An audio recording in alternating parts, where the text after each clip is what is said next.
Hi there. Okay, so I drove back to my apartment, and I don't remember that day. After that, really, I think I was in total shock, and I couldn't believe I was back there. So I don't really remember that day after that point. But Dave showed up, I think, the next day. And he said that he had heard from one of my roommates that I was planning on moving out. And I didn't want him to find out, but they spilled the beans. And so I said, and he was very angry. He was so angry with me about that. And I said something like, I have this written down. I explained to him that there was so much going on and I had been so sick and I couldn't communicate with anyone. Really, I had told my mother to be in communication. If he wanted to speak with me, do it via my mother. I don't know how often that happened. He said, you've got to tell me these things if you're going to move out. And I said, absolutely. I normally would under any other circumstances. But I assured him, I said, it would never have impacted you. You would have continued getting your rent. There would have been no negative impact on you whatsoever. Just like when I have roommates move out over the years, I've had to fill these rooms many times, and it's a seamless stream of rent revenue that you get.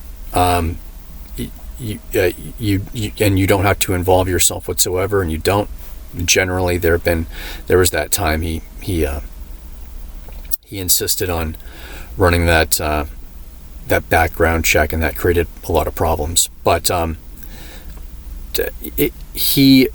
always made sure that roommates, if they moved out, I got new ones in, and he never ever saw a lapse in rent.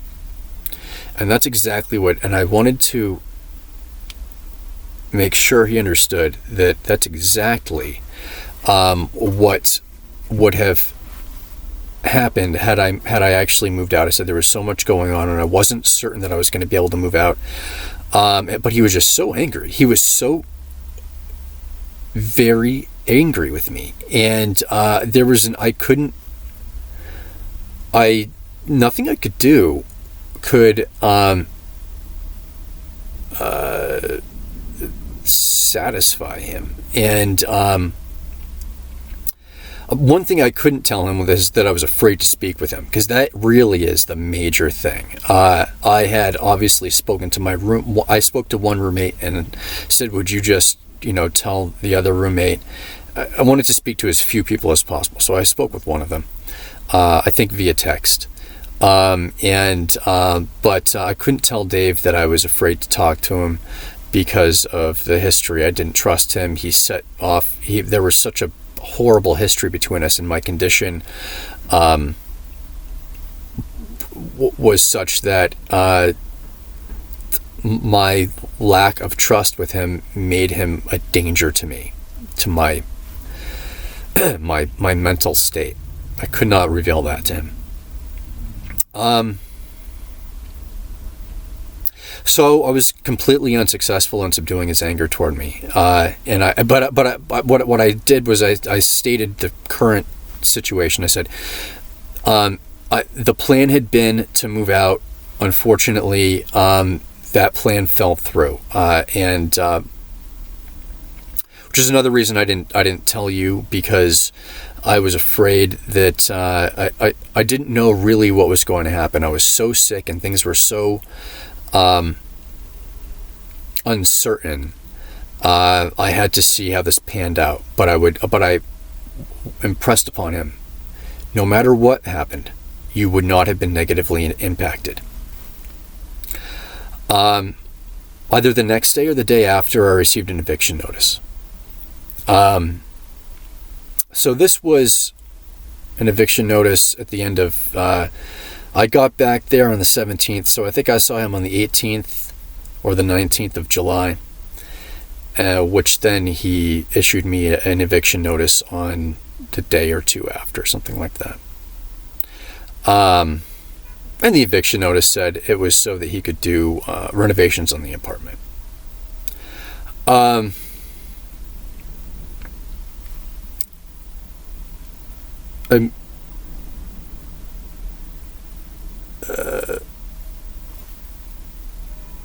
So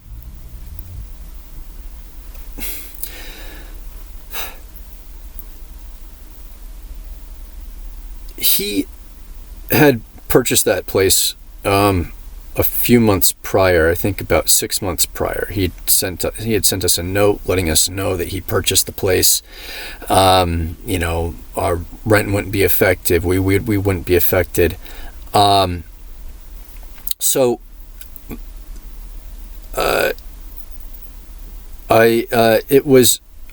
was lying. There are two reasons I don't like to say I'm certain about anything, but I can be nearly certain about this. He wanted to hurt me.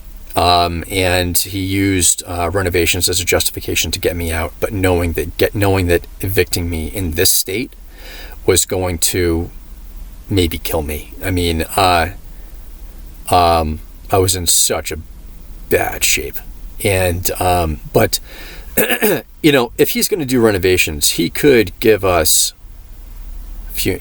This is not something that would have just come up. He would have been thinking about this, and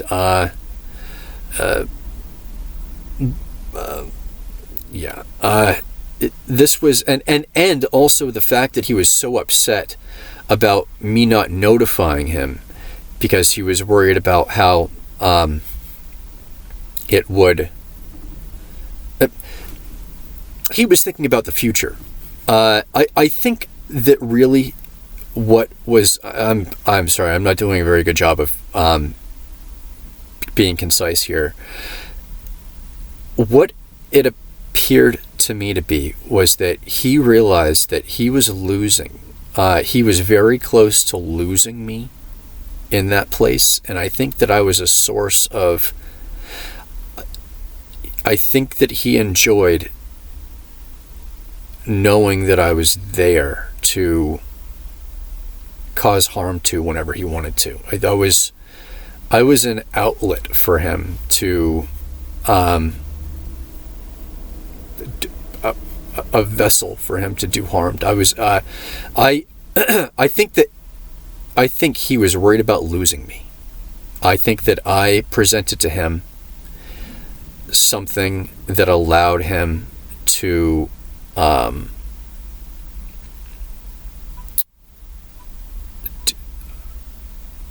I think he was sadistic. I think he needed someone to be sadistic too when I was that person. And the prospect of losing me angered him so much. And I think that maybe considering the state that I was in, that maybe he thought, well, I could lose him. I don't know. But if I kick him out right now, he is in real bad shape. And this will be a way to hurt him very badly. I've thought about this a lot. And I consider this hypothesis to be the most likely thought process that was going on in this man's mind.